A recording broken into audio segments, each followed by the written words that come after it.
get in my way now.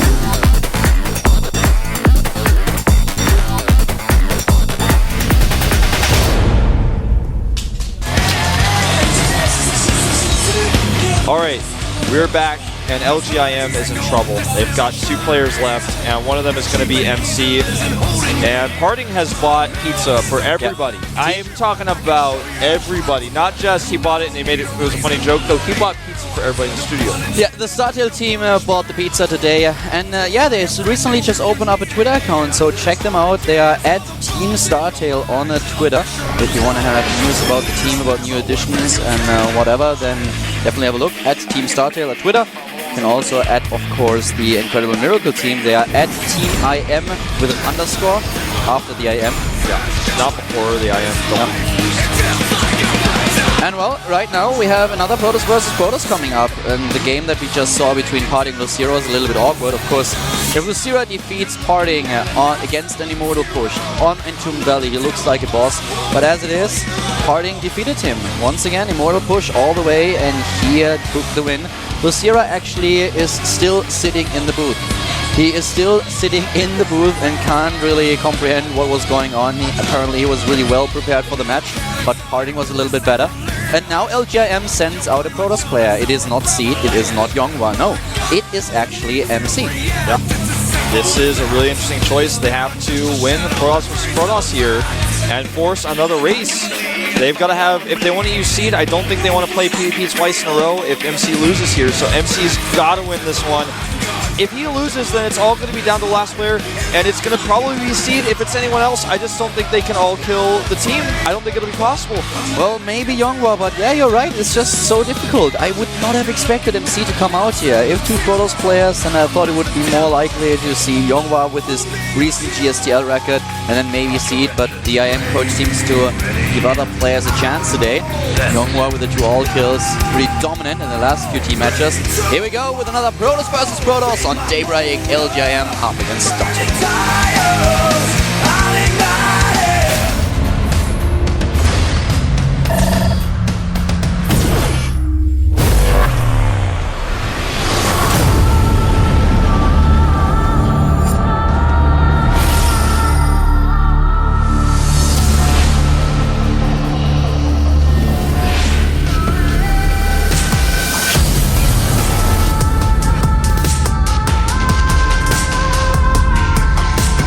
This, guys, is why you don't want to put a Protoss out against a Protoss when you're in dire straits like this, because sometimes you might lose to a 2-gate proxy. Parting is putting on the boss mode. He's going for it. He's going for the 2-gate proxy here, or at least the 1-gate proxy. This is going to be an interesting one. LGIM, they send out MC, which is a bit of an odd choice, to be honest with you, because I looked at the recent games that MC played in this matchup, and he lost to Sang in the Up and Downs, Terminator that is. He also lost in the MLG vs Pro League Invitational. He lost against Jungbi. He was not able to win against Stork, ended up with a 1-1 score at the end. He lost to Rain. He was not able to win against Tiro, nor was he able to take down Trap. So all the Protoss vs Protoss mirror match that he played in the past did not really end in his favor. Therefore, the choice may be a little bit weird, but he's confident that he can win against Parting. Parting, on the other hand, he's like, you know what? I want to go home early today. I have a date. You know what's funny is Parting bought the pizza before he knew that he was going to win. That's confidence, man. Because the pizza arrived as he wanted, so he must have bought it beforehand. Well, it's actually not Parting who bought it. Well, it's the whole team, yeah. But he was obviously the leader of that charge. Oh, he sees poor placement. Such poor placement, actually, that he was able to see like that. That second gateway was definitely out of position. It was not in the right spot. He should have been just a little bit more to the north, to the south, and that would have been fine. MC decides to go for the Forge rather than the second gateway defense. No, yeah, Forge now is actually, in my opinion, a pretty good idea here. He plays it safe. The second gateway would have been a little bit harder for him to pull it off, but if he plays this well and gets one cannon up, that would help him already so much. Parting needs to be aware of this, and he walks in, he sees the Forge now, he knows exactly what's coming, and now it comes down to the micro. And so far, not so good. He took so many hits on that Zealot. There's the hardest moment in this situation is when it's 3 Zealots against 1, and that's what it's going to be for just a second here. But then once you get that cannon up, which is so perfectly placed by MC, surrounded by buildings, then you're totally fine. And this is exactly what's going to happen. Oh, he but gets actually, he didn't fully ward off. Now it's going to be 2 Zealots against 1 when he gets the... he needs to pull that Zealot back, though. He doesn't have enough room. He has to cancel this cannon.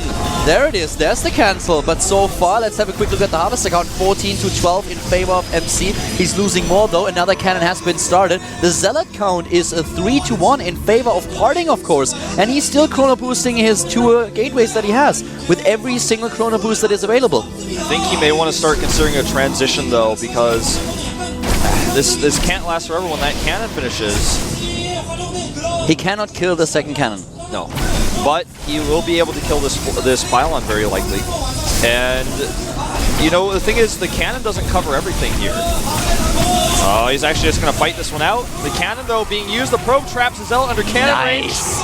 And that's going to be the defense, pretty much. He needs to pull that Zealot back. He does. The harvest account is still a little bit better for MC. He's looking at 13 to 11. And there's Parting now takes his own gas.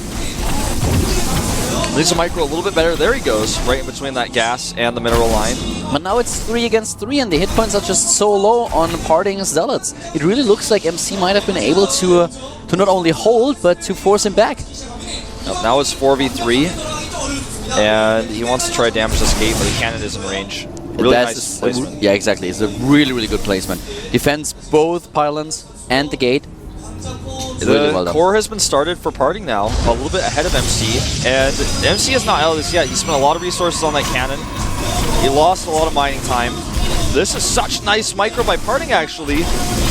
As long as he can keep all of his Zealots alive, he's going to have that better production. And when the core finishes, that's when things are going to get really bad for MC. Probes have a better movement speed than Zealots. Uh-oh, this Zealot was poorly rallied. He's going to lose it. Wow. That is huge. That helps things a lot for Parting. That's really, really important here. 7 to 4 Zealots now in favor of Parting. He wants to kill the core, of course. Another Zealot is about to die. Wow, he just saves him with like 1 hit point. He needs to make another cannon here, and he does. This is really bad as the Stalker's on the way. First Stalker is now on the way for Parting, and he's going to take the core. He's going to take it. He can't kill it. If he takes the core, that means that he will not have any Stalkers because he hasn't started any Stalkers yet. He plays it so patient, and the core, it dies. It's gone. This is so bad right now for MC. Parting now with double Stalker in production. The first one is already on the map, and now he can use range against his opponent's pylons. And against the gate, he's just pressuring the gate. He knows this is the only gate that MC has. He could even attack with those Zealots and then pull back when those Zealots loses all their shields. I'm a little bit surprised he's not doing that. Well, not quite like that, but the idea is there, I guess. MC does not have the production. He just doesn't have it. No, he doesn't. He's pulling the probes now. He wants to take the one deciding battle. The Stalkers are away here, and the hit points are actually a little bit better for Parting. But at this point, 3 Stalkers are in the game, and MC is losing more and more Harvesters. Look at those Zealots. They don't have any energy left, any hit points. They only have a few hit points, no shields. This is crazy. The Pylon is about to die, but he micros so well against the against the Zealots once again. Takes another one down, and this is just so horrible for MC here. He's losing more and more supply. He loses the Pylon. He's nearly supply blocked. And he will be supply blocked when this Pylon dies, and there's no way to stop him. The core does not research the warp gate anymore, and now another Pylon dies, and there's the GG. What a game. Such incredible micro from Parting. That's how he did it. And now he has 4 kills. He may do it. He may have done what Younghwa has done to other teams this season already. He may be the one to all-kill LGIM. He announced it earlier in the lobby. He was like, I'm gonna all-kill today. Yeah. And he's 1 game away from doing it, man. How beautiful. Bomber actually gets his high five for a second. I thought he was the odd man out here. And the Party's like, I'm sorry, Live. I'm sorry, but today you're not going to play. It's me. It's all about me today. Who is Hirai going to say, all right, reverse all kill? Hirai stands up. He goes into the booth and plays. Guess who just sat down on the top right of that bench? And guess who's been the only player to get all kills for LGIM so far? It's Younghwa, man. Younghwa for the reverse all kill. If you have to get a reverse all kill, if you have to get an all kill to win, I guess the best player to hire is someone who's already done it twice. Probably. It's got to be Younghwa, man. I was thinking at first Seed, because Seed I think may be better all around than Younghwa, but I'm like, no, in this booth, in this scenario, you can call on no one but Younghwa. Parting is 1 game away from the all kill. 1 game. And Younghwa is 5 games away from doing anything, assuming that's who they pick. I mean, I saw him sit at the top right. He is the guy I think that you would want to pick. Cloud Kingdom is the next map. This is pretty intense at this moment, man, for LGIM. All right. Will the All-Killer stand up, please? And there he is. The crowd is actually getting crazy about this too, man. They should be. It is Younghwa. And Parting, he knew it. He knew it, man. But just because you've all-killed before doesn't mean you can stop someone who's about to get their first all-kill.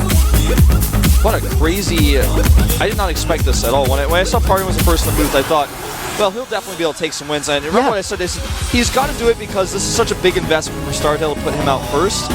But he's done way more than he was supposed to do. Currently, this is the 4th Protoss player that he plays today. Yes. No, sorry, it's the 3rd. It's the 3rd, actually. Yeah, it's the 4th Protoss that's been played today, but just a few of the players that we've seen today were a little bit odd to me. I would have expected players like Seed, I would have expected Happy after his recent performance. Younghwa with a 55% win ratio in this matchup. Recently lost with a 1-3 against Slayers Brown in a PvP at the Iron Squid qualifier for Korea. But yeah, he all-killed twice in the GSTL season. He wants to have a few more points on the scoreboard for the individual ranking. And of course for his team. Can he do it? This is going to be awesome. It's up to him. He's the last man standing. What a story it would be if Younghwa does it again. What if he could actually come back and do this? But at the same time, he has to overcome this opponent first. It would be the second reverse all-kill that we have seen in the GSTL. And instead of being against LGIM, it would be for LGIM in this case. Now, what build is Parting going to do? Is he going to 2-gate proxy again? Is he going to cannon rush? Is he going to actually blink stalker on this map? I would probably he's going either blink stalker or expansion. That's what we usually see on Cloud Kingdom, or either one of the two builds. I don't think that he's going to go for some kind of cannon rush or for a proxy. That would just be too much. That would be crazy. Parting just said in chat, he's like, if I'm not mistaken, he said, this is so annoying, I have to finish this. Why is he annoyed about it? I'm trying to read up what was said before, but it keeps getting pushed down or whatever. There's too much chat going on. Don't you hate that? Yeah. When it jumps down? This, but with every single instant messenger, when it jumps down, if I scroll up, I want to read what's up there. I scroll up for a reason, right? Exactly. I can always scroll down if I want to, okay? But if you force me to go down every time, I'm like, well, this is a chat room, so people are going to be chatting, and my scroll is going to get kicked to the bottom.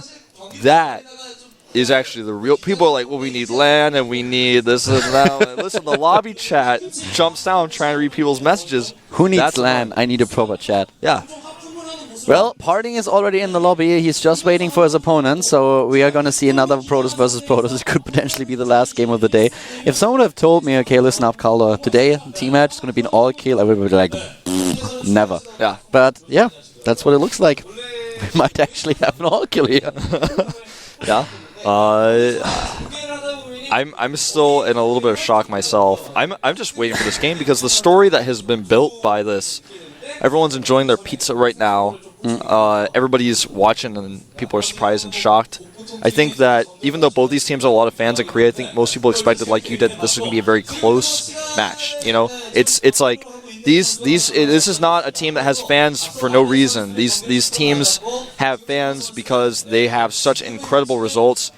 Their name is Incredible Miracle in IM's case, and they are one player away from being all killed. I expected a 5-3 or a 5-4 today.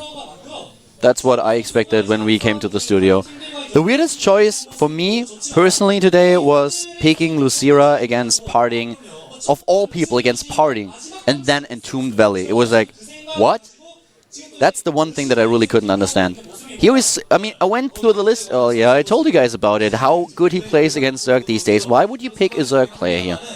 That just didn't make any sense. And then also on a map where Protoss is pretty comfortable, where they have so many options, and Parting just chose his standard build. He went for his Immortal push, and his timing is just crazy. Moved out at 850 with the first Immortals, had the War Prism there as well.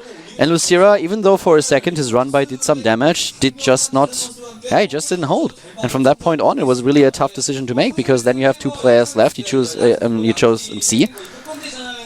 MC was a weird choice, I felt, because even though, I mean, the thing is, you don't want to put a Protoss out against a Protoss if you can help it when it's Protoss on a roll.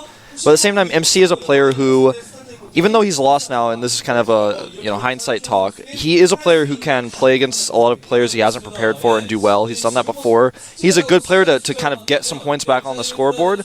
But if you have to play that Protoss versus Protoss, you play, again, a little bit of a risk. And in this case, well, didn't work out so much. And you have Happy on the lineup. Happy who defeated Terminator and MC just yesterday.